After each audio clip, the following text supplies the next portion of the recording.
Salut à tous et à tous, c'est Bimatax, une nouvelle vidéo. Aujourd'hui nous allons nous intéresser à l'option Tekinter de Python, autrement dit le module qui va nous permettre de créer et de personnaliser des fenêtres. Mais avant toute chose, il faut savoir qu'est-ce que c'est qu'une fenêtre ou qu'un interface utilisateur. Si vous êtes en train d'apprendre le Python, vous devez vous rendre compte, lorsque vous lancez votre code, que vous interagissez avec la console, le code source. Cependant, un utilisateur classique va utiliser votre code, non pas à partir d'un écran noir, mais à partir d'une fenêtre, d'une interface. C'est ce même interface que l'on retrouve un peu partout dans notre ordinateur. Par exemple, lorsque vous êtes sur un site en HTML. Ce que vous voyez, c'est une page avec un site, un sous-titre, un contenu et des images. Mais vous ne voyez pas le code HTML. Donc, pour synthétiser, Tekinter est une option de Python qui va nous permettre de créer des fenêtres pour qu'un utilisateur puisse nous donner des informations et utiliser notre code sans qu'il voie une interface noire.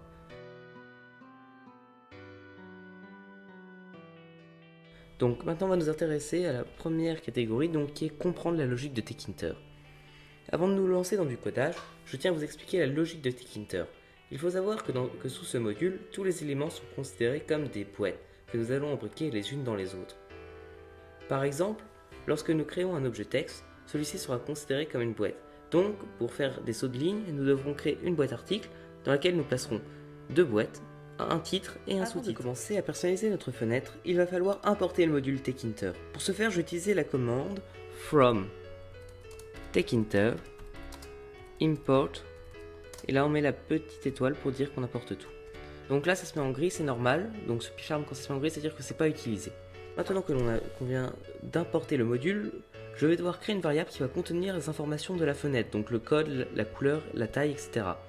Je tape donc le nom de ma variable.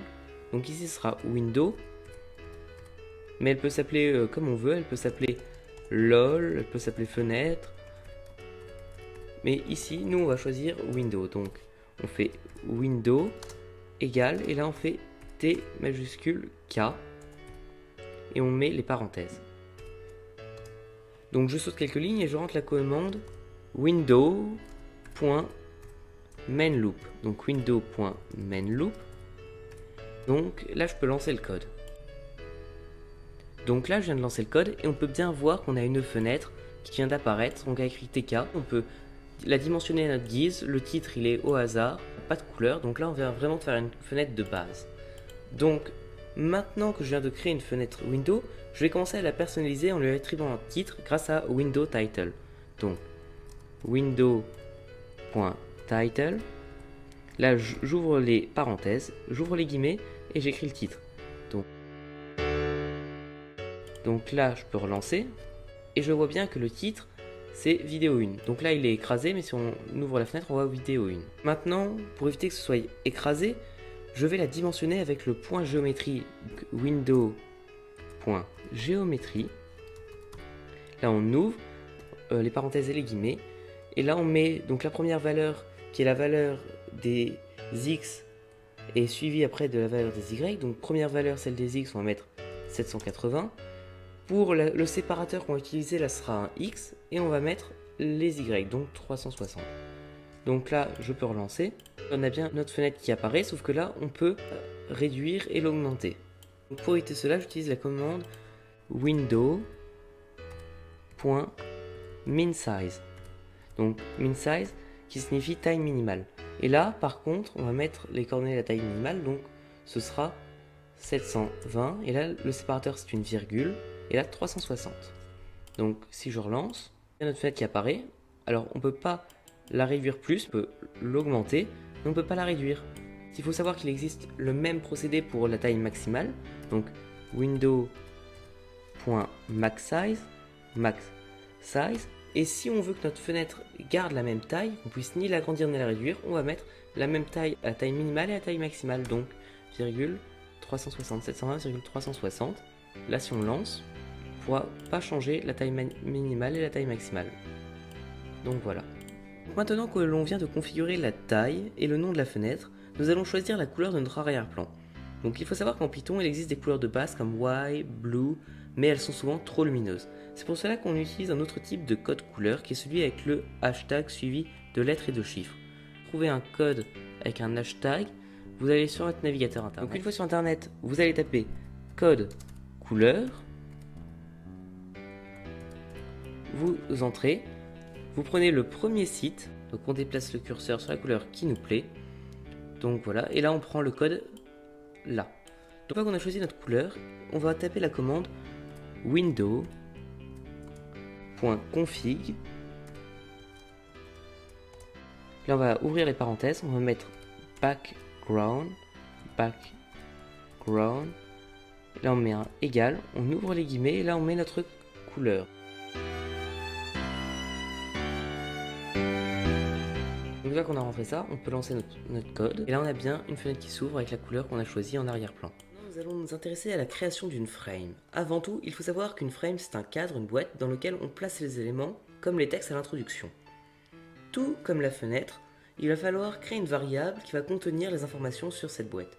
On tape donc le nom de notre frame, donc moi j'utilise frame, mais ça pourrait s'appeler encore comme une fois lol ou comme on veut. Donc là on fait frame égale et là on met un F majuscule, on retape frame, on ouvre les parenthèses et là on va commencer à coder. Donc tout d'abord on va mettre là où elle va se situer, là où elle va apparaître. Donc ici c'est dans la variable window qu'elle va se situer, donc la variable window qui est ici. Donc là on fait une virgule, après on va mettre sa couleur d'arrière-plan. Donc pour mettre sa couleur d'arrière-plan il faut mettre background égale, et là je vais juste vous montrer pour qu'on puisse la voir, je vais le mettre en white pour que vous puissiez la voir. Donc voilà. Donc là si on lance notre code, elle n'est pas apparue et c'est normal parce qu'on a oublié de la situer. Donc pour la situer une frame, on fait frame.pack. Voilà, et là normalement ça va la mettre automatiquement. Là elle apparaît au niveau du curseur là, mais elle est toute petite. Et c'est normal, parce qu'on l'a pas dimensionné, on n'a rien mis dedans. Dimensionné directement à partir du code, donc pour qu'on puisse la voir. Donc on va d'abord mettre l'axe des X. Donc pour le mettre c'est WIDTH, là on fait un égal et on met l'axe des X, 100. Et après on va mettre l'axe des Y, donc pour le mettre ce sera HEIGHT, égal, et là on va mettre 200 aussi. Et on voit bien notre frame qui se situe ici. Nous allons nous intéresser au point pack et au point grid. Je vais commencer par le point pack qui est le plus simple. Il permet de situer grossièrement le texte dans l'ordre d'écriture. Par exemple, si on fait texte 1.pack, texte 2.pack et texte 3.pack, ils apparaîtront au milieu et dans l'ordre du code. Donc d'abord 1, après le 2 et suivi du 3. De même, si on fait texte 1.pack, texte 3.pack, texte 2.pack, ils s'afficheront dans l'ordre 1, 3, 2. Donc en plus de cela, il existe des situeurs pour le point pact, mais ils ne sont pas précis. Donc pour faire un situeur, il faut faire side. Là on fait 1 égal, on va en majuscule et là on peut écrire bottom, top, right et left.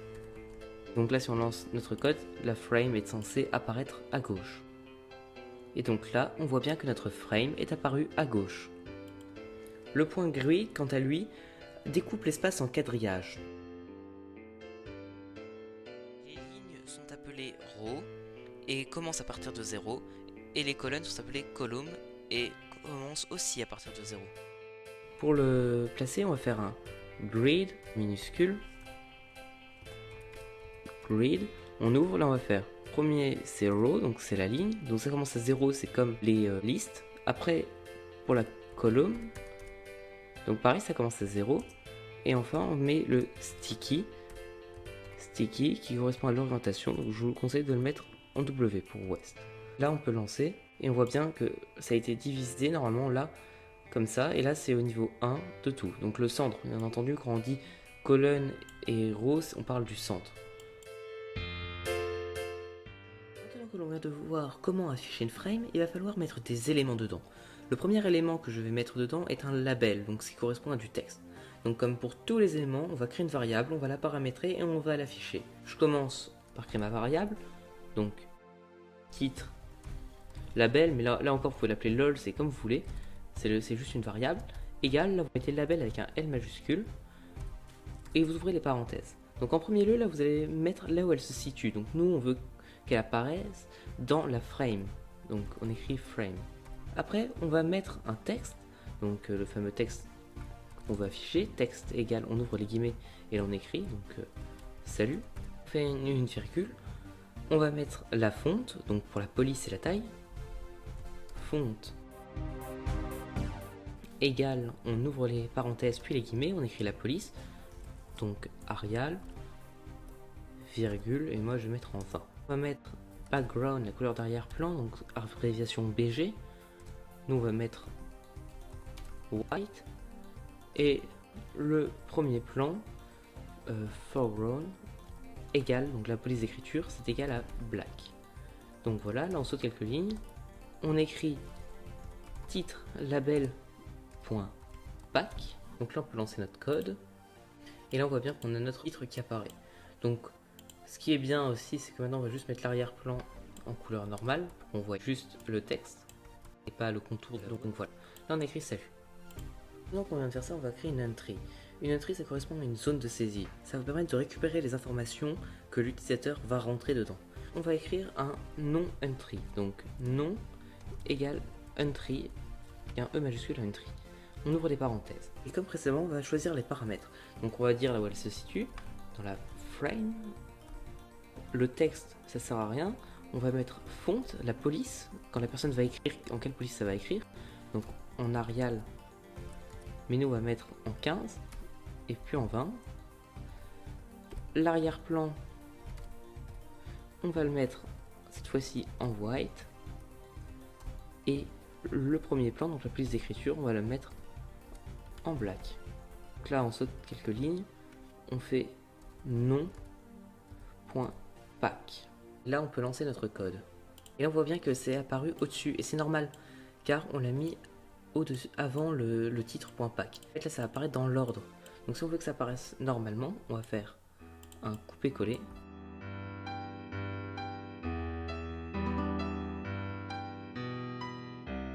Et on relance notre code, normalement c'est censé apparaître dans l'ordre titre.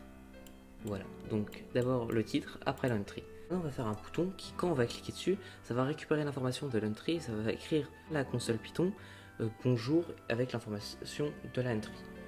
Bouton comme nom de variable égale, et là on écrit button en anglais avec un B majuscule. Button, on ouvre des parenthèses, dans un premier temps comme tout on dit où il se situe, donc dans frame, après texte qui aura écrit sur le bouton, après la police, font égale la couleur d'arrière-plan, premier plan, et là on va rajouter une nouveauté, donc c'est le command, mais on va le mettre après parce que sinon ça va faire crash notre code. En dessous de nous, on va faire bouton.pack, voilà, là ça devrait fonctionner. Donc voilà, là on va peut-être faire un petit espace entre les deux. Donc pour faire un espace, on va faire un label vide, on va écrire space égale label, ou dans la frame, donc voilà, texte, bah, c'est rien parce qu'on veut un espace, virgule, et là on va juste définir la hauteur, late, H-E-I-G-H-T, et là on fait 1 égale, et on va mettre sur 10, il faut juste rajouter par contre le couleur d'arrière-plan, on va mettre sur une couleur classique pour pas qu'elle se voit.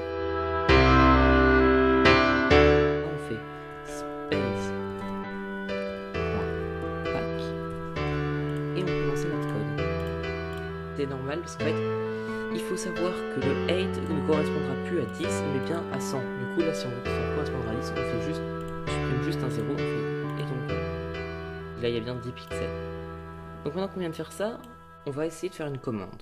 Donc pour le point commande qu'on va attribuer à notre bouton, donc qui est le virgule command égale, là on va devoir mettre le nom d'une fonction qu'on aura prédéfinie avant. Donc là on va définir une fonction. On définit la fonction saluer. Là, on met les parenthèses comme pour chaque fonction. On fait 2 points et on saute une ligne. Là, on va récupérer le nom. Donc, on va dire user name égale. Et là, on va faire un nom.get.